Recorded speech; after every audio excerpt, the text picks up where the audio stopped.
Doctor, you hit on the third leading cause of death in the United States, and I'm sure most of us could figure it's either heart-related or cancer or diabetes, things like that.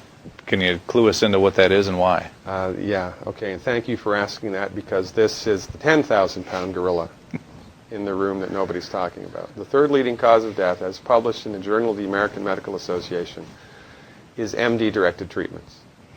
This means you go to a medical doctor, an MD. He gives you a treatment and you die from it. According to the United States Department of Health and Human Services, 15,000 Medicare patients a month are killed by MD treatment. And nobody goes to jail. A handful of terrorists fly 2 planes into the Twin Towers. 3,500 people die and we go to war. But 15,000 people a month are killed by medical doctor treatments, and we don't bat an eyelash.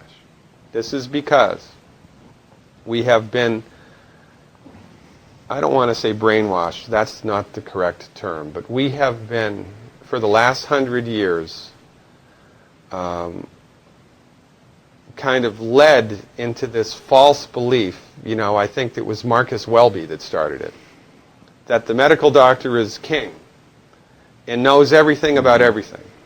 And really, you need to just shut up and follow your medical doctor's advice. Most people in the United States have no idea at all of the history of the evolution of medicine in the United States. In the early 1900s, it was a relatively level playing field between the chiropractors, the osteopaths, the homeopaths, and the MDs. In 1915, 1920, there was something called the Flexner Report. The Carnegie Corporation funded this man named Abraham Flexner. He went all around the country, and he went on stagecoach and train and horseback. This was before the interstate highway system, right? It took Flexner 5 years to do this. He went all around the country and did an inventory of all of the medical schools that prescribed drugs. He brought the list back to the Carnegies, who owned drug companies, and then the Carnegies and the Rockefellers gave millions of dollars of free money to the medical schools and hospitals in the United States that were prescribing drugs. That was the beginning of the end. After the Flexner Report, there was no more level playing field in the United States.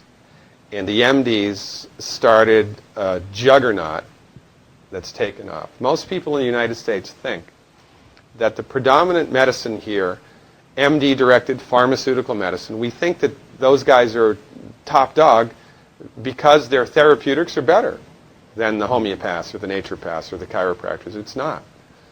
They're in the driver's seat because of political and financial coalitions that were built at the turn of the century that most people have no idea of at all. And it's a gigantic problem. And I mean, it's crazy, right? It's the third leading cause of death. And yet, when the government makes noise about messing with people's insurance, everybody freaks out. Mm-hmm. And that's a whole other thing to talk about, isn't it? Because what is medical insurance? When you buy medical insurance, what are you doing? You're betting that you're going to get so sick you will not be able to afford it. Mm-hmm. Right? Yeah. Right. And then, so you pay good money every month to gain access to a system of medicine that's the third leading cause of death in the United States. We need our heads examined, quite frankly. That's why we give, Dr. Wallach and myself collectively, we give 400 free lectures a year. And we're building a grassroots network because people don't know this.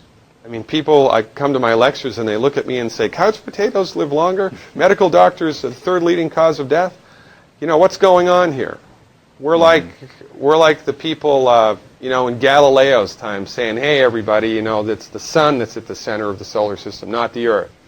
Well, hey, everybody, the Earth is round, it's not flat. Or, hey, everybody, slavery's a bad thing. Right? This is we have a social agenda here. Why do we have a social agenda? Because people are suffering needlessly. You wouldn't believe, as God is my witness, you would not believe the things that I've seen people recover from in holistic medicine. The body's ability to fix itself is remarkable. And most of the time, all that the body needs to do that is the raw materials that it needs to do that. And we need to stop eating food that's hurting the body. You know, if you put diesel fuel in an unleaded engine, even if it's a brand new Ferrari, it's going to run like crap if it runs at all. And there's nothing wrong with the car, it just had the wrong fuel. It's the same with the human body. You give the human body the raw materials that it needs, clean up the diet, Superman, Superwoman. And you know, if you don't get to super status, then at least your blood pressure normalizes, at least your arthritis goes away, at least your anxiety and panic attacks go away, and you can sleep through the night.